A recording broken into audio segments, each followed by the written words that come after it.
Hi everyone, welcome to Just in Case. We got an exciting new trailer featuring a plethora of fresh cards, so let's dive in and explore them together. The trailer kicks off with Venturo, a ruby sapphire Lumineer, setting off with a team of glimmers in search of the lore that was swept away by the flood.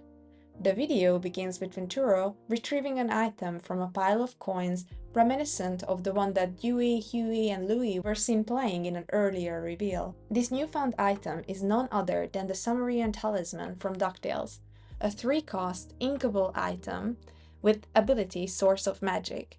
During your turn, whenever one of your characters is banished, in a challenge you may draw a card. This ability is quite similar to the one that the Queen of Hearts has. Her Let the Game Begin ability says whenever one of your characters challenges another character you may draw a card, and she also sees a bunch of play in these attack-driven deck types, accompanied by Shere Khan, who also has an ability that triggers every time someone attacks or challenges. It also pairs well with the Rush or Reckless package that Ruby possesses, such as Scar or Maui, that when deployed usually banishes at least one character. So this item, paired with these types of cards, can gain you card advantage as well as help you take out a lot of enemy threats. Moving on to the next scene, we catch a glimpse of Ventura grasping the Aurelian Gyrosensor, an item we have previously unveiled for card filtering. It's a 2-cost inkable item with Seeking Knowledge ability.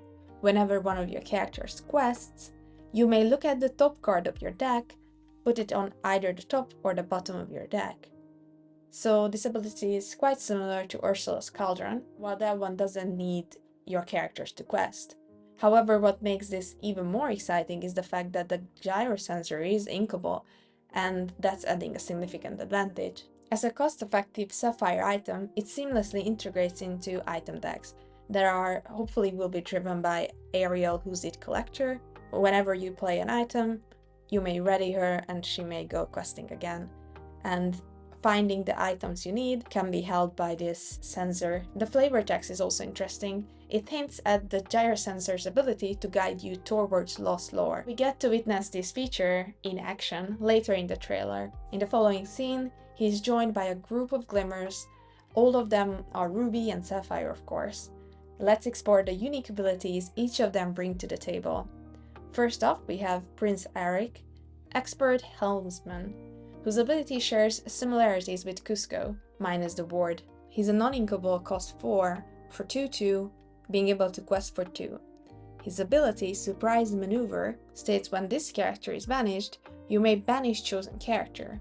While he's uninkable, his ability makes him a potential inclusion in most Ruby decks, especially when paired with Amethyst's Rush, such as the one provided by White Rabbit's Pocket Watch, or even Madame Mim, rival of Merlin.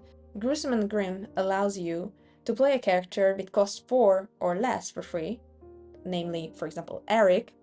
They gain Rush, so they can attack, and at the end of the turn, you banish them. You can attack into someone with Eric, and if Eric survives, then you banish him with Madame Mim, getting you to banish another character, or, you just taken out someone for free with Eric. So it's a great way to facilitate 1/1 trades. In the middle, we see Tinkerbell, who is featured on the gift box.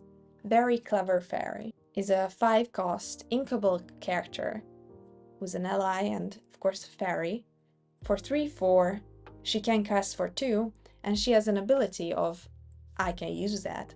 Whenever one of your items is banished, you may put that card into your inkwell, face down and exert it. This card encapsulates the core of Sapphire, ink ramping and items, good against opponent attacks such as currently popular Benja or the Beast, as well as when you want your item to be banished, such as with Popsicle. However, with this one you might prefer to, keep it in the rotation by putting it into your discard, then bringing it back with Nick and playing again, getting the draw. Maybe not so much with this one, however possible, but for example with Magic Golden Flower, it's a very cheap 1-drop item, you banish it, and then it ramps you. Great. You also get the remove 3 damage from chosen character out of it as well. Introducing our final companion, Audrey Ramirez, the first card from Atlantis, the Lost Empire. She's also a 5-cost inkable card with 2/5 and questing for 2 lore. She has Ward, keeping her on the field longer, and ability spare parts. Whenever this character quests, ready one of your items. Well, this is the LeFou of items. We will have to see how the set unfolds to see if she will see play, but so far she's looking great, as many decks feature some of these items that you have to exert to get the gain out of, such as the flute, or the lantern, or of course the Sorcerer's Spellbook, or within Sapphire we have Eye of the Fates, or Fishbone Quill. So we can see a lot of opportunities where readying your items again might be very useful.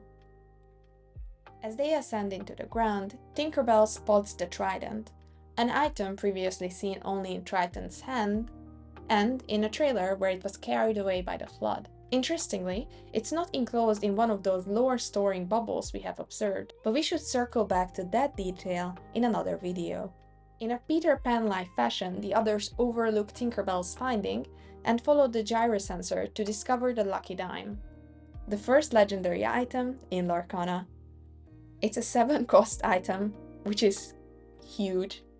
It's non-inkable, it has ability number 1. You can exert it, and for 2 additional ink, choose a character of yours and gain the lore equal to their lore count. So since this is referring to characters in play, people believe that the lore is not the printed lore, but the lore that they possess. So in Belle's case, if you're over 10 ink, then that's 5, or in Tamatoa's case, it's 1 plus the number of items you possess. So this can ramp up to a pretty high number. However, 7 is quite high in cost. While Sapphire has no trouble reaching 7 ink, we also have Scrooge McDuck to aid in playing it. He was revealed earlier, and for 5 non-inkable cost, he is quite expensive, but his I didn't get bridge by being stupid ability allows you that during your turn, whenever this character banishes another character in a challenge, you may play an item for free. So this seems very situational, and we will see if, this has a payoff. But other than this, we have other cards that would make playing Lucky Dime easier, such as Belle, Inventive Engineer, or Morris, world famous inventor. Although by the time you play Morris for 6, you're almost at 7, so, payoffs, and we'll see. The video concludes with an ominous hand reaching for the trident, likely belonging to Magica the Spell, a new character yet not introduced to Lorcana from DuckTales. So what are your thoughts on these cards and the unfolding narrative? We're super excited, and we will catch you in the next one. Until then, happy loring everyone!